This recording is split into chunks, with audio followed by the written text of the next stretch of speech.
কোনো কর্মসংস্থান এই রাজ্যে মাননীয় মুখ্যমন্ত্রীর শাসনকালে কেউ পাবে না। 200 জন যে আমাদের সহকর্মীদেরকে আমরা এই যুদ্ধে হারিয়েছি, ইতিমধ্যে ভারতীয় জনতা পার্টির পশ্চিমবঙ্গের কার্যকর্তাদের দিকে তাকিয়ে আছে, তাদের লড়াইয়ের দিকে তাকিয়ে অনুপ্রবেশকারীরা ছিল, এই কোটি কোটি অনুপ্রবেশরাই ছিল হচ্ছে আজকে এদের ভোট ব্যাংক। না, দুধেল গাইদের তৈরি করা এই যে একখানা সৈন্যবাহিনী আছে, তার শাসনকালে মা দুর্গার জায়গায় তার মুখ বসিয়েছে তার নেতাকর্মী করে নামাজ পড়তে পারেন এবং নামাজের সময় মাথাটা কিভাবে এখানটায় ঢাকতে হয় এই জিনিসগুলো উনি খুব ভালোভাবে জানেন।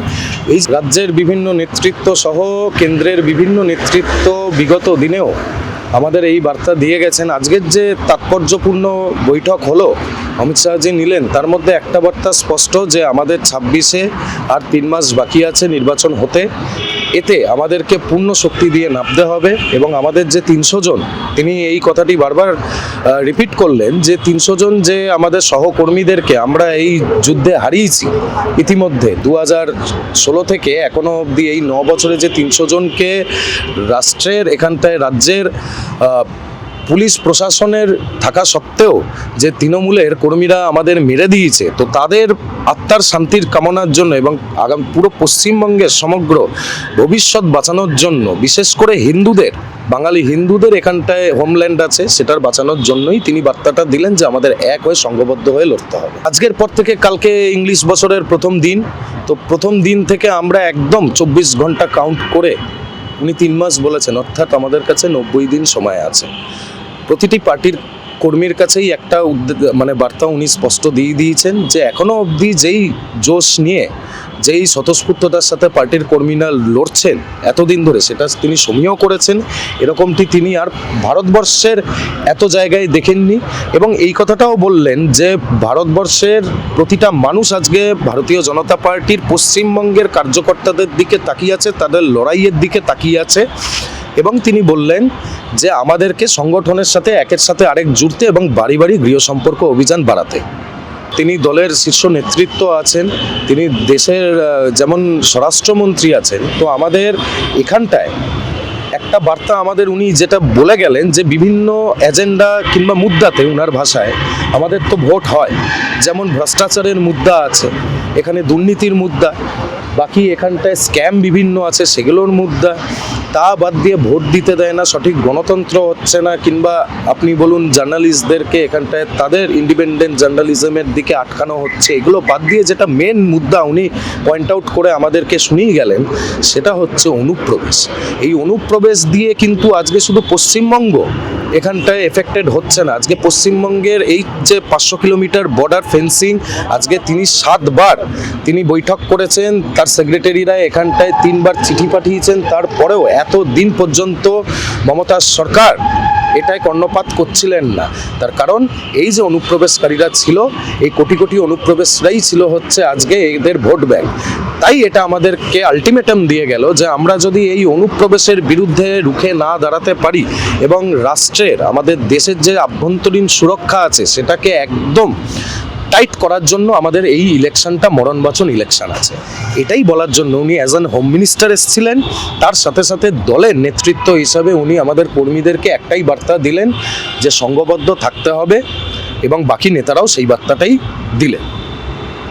ওনার শিষ্টাচারের মধ্যে উনি কটূক্তি করতেই পারেন, কিন্তু আমাদের দলীয় সংস্কার, আমরা এরকম মার্জিত শালীনতা বোধ রেখেই আমরা অন্য রাজনৈতিক দলের হোক কি অন্য রাজনৈতিক ব্যক্তিবর্গের হোক তাদেরকে সম্বোধন করি।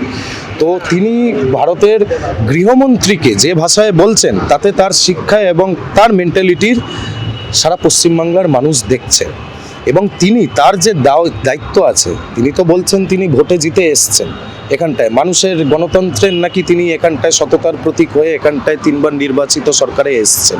তিনি আমাদের স্বরাষ্ট্রমন্ত্রীকে এক কথায় ভয় পাচ্ছেন, তার কারণ তার যে এই গালগপ্প করা, এই যে গণতন্ত্র পশ্চিমবঙ্গে দীর্ঘদিন 14 বছর পেরিয়ে 15 বছরে চললো, এই যে গালগপ্প দিয়ে তিনি পশ্চিমবাংলাকে রসাতলে পাঠালেন এবং তার জন্য আজকে স্বরাষ্ট্রমন্ত্রী থেকে শুরু করে ভারতীয় জনতা পার্টির অন্যান্য নেতৃত্ব এবং সহকর্মীরা যে লড়াইটা দিচ্ছে, এইটা তার মাথায় চিন্তার বাজ ফেলেছে।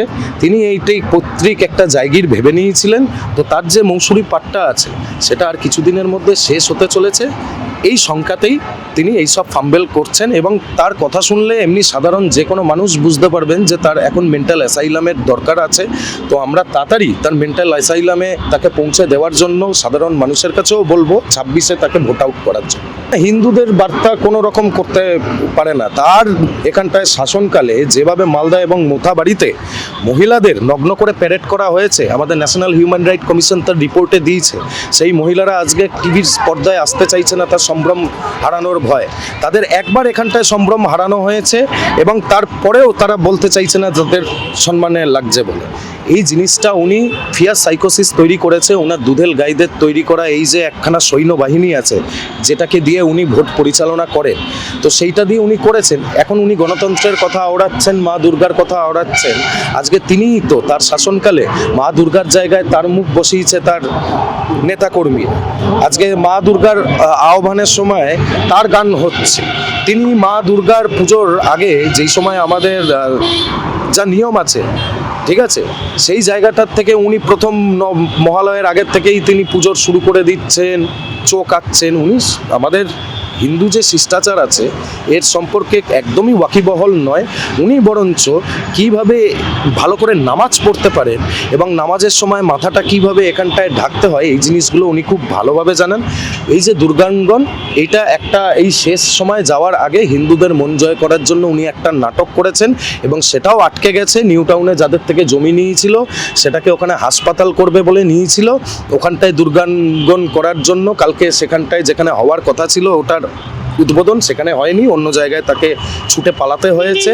এবং দুর্গাঙ্গন হোক সেটা মানুষের করের টাকায় হোক, মানুষের টাকায় হোক, কোনো সরকারি টাকায়। শুধু দুর্গাঙ্গন কেন, কোনো হিন্দু মুসলিম শিখ নির্বিশেষে কোনো এখানটায় ধর্মীয় উপাসনা স্থল তৈরি করা একটা সরকারের দায়িত্ব নয়।